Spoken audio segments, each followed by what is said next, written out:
ప్రణాళికాబద్ధంగా ముందుకు పోతాం.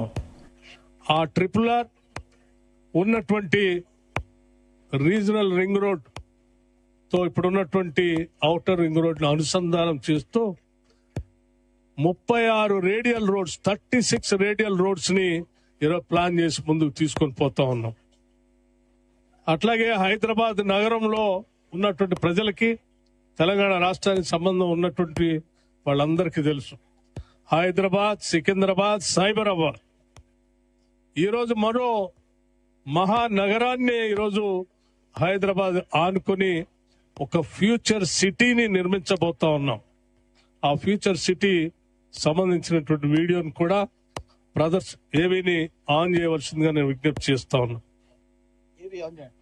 అలాగే ఆ ఫ్యూచర్ సిటీతో పాటు మీ అందరికీ ఇక్కడికి వచ్చినటువంటి మిత్రులందరికీ నేను ప్రత్యేకంగా ఈ విషయాలు మీ అందరి దృష్టికి ఎందుకు తీసుకుని వస్తా ఉన్నానంటే, ప్రధానంగా ఏ రాష్ట్రమైనా అభివృద్ధి చెందాలంటే ఆ రాష్ట్రానికి ఉన్నటువంటి మానవ వనరులకు సంబంధించిన ఆ మానవ వనరులకి అందించాల్సిన విద్యా వ్యవస్థని బాగు చేసుకోవాలి.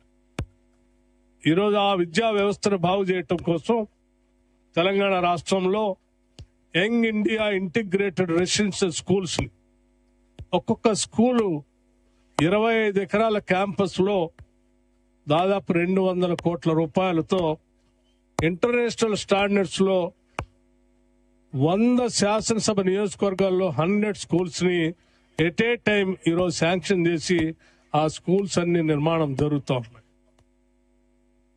విద్యా విధానం, ఆ విద్యతో అందించినటువంటి అనేక రకాలైనటువంటి సపోర్ట్ సిస్టమ్ తోనే ఈరోజు వేలాదిగా ఆ పరిసర ప్రాంతాల్లో ఉన్నటువంటి ప్రజానీకం నుంచి పుట్టి వచ్చినటువంటి బిడ్డలు ఈరోజు చదువుకొని హైదరాబాద్ దాటి అమెరికా దాకా వచ్చి ఈరోజు ప్రపంచాన్ని కూడా శాసించే స్థాయికి ఎదిగారు.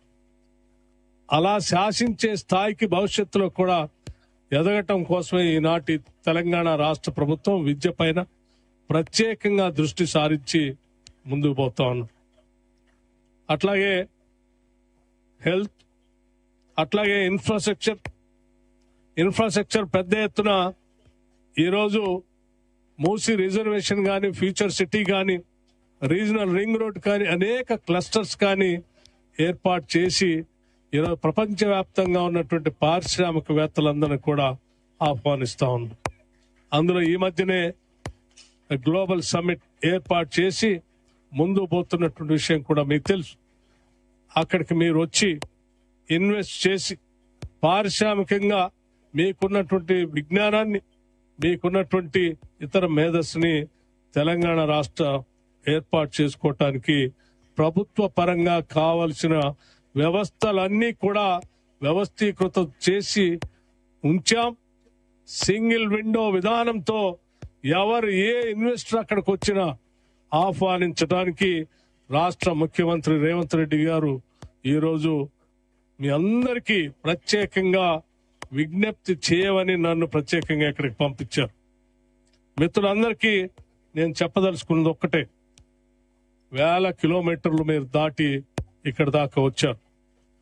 మీరు ఈరోజు ఉన్నత శిఖరాలకు ఎదిగినటువంటి మీ మేధస్సుని ఏ మూలాల నుంచి అయితే వచ్చామో, ఏ గ్రామాల నుంచి అయితే వచ్చామో, ఆ గ్రామాల అభివృద్ధి కోసం, ఆ రాష్ట్ర అభివృద్ధి కోసం మీ సహాయ సహకారాలన్నీ కూడా అందించవలసిందిగా నేను విజ్ఞప్తి చేయటమే కాకుండా, మీరు చేసే ప్రతి పనిలో ఈనాటి తెలంగాణ రాష్ట్ర ప్రభుత్వం వెన్నంటి ఉంటుందని, మీరు ఎప్పుడు ఏ రకంగా తెలంగాణ రాష్ట్రానికి వచ్చి మీరు ఏ రకమైనటువంటి అభివృద్ధికి సంబంధించిన ఏ కార్యక్రమం చేపట్టినా, సామాజిక పరమైనటువంటి ఏ కార్యక్రమం చేపట్టినా ప్రభుత్వం తరఫున సదా సిద్ధంగా ఉందని మీ అందరికీ నేను మనస్ఫూర్తిగా తెలియజేస్తా ఉన్నాను.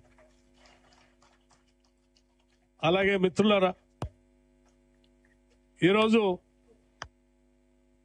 మీరందరూ కుటుంబాల సమేతంగా ఇక్కడికి వచ్చి ఈ సంబరాలు చేస్తూ కొన్ని విషయాలు కూడా రాష్ట్ర ప్రభుత్వ దృష్టికి తీసుకొని వచ్చారు.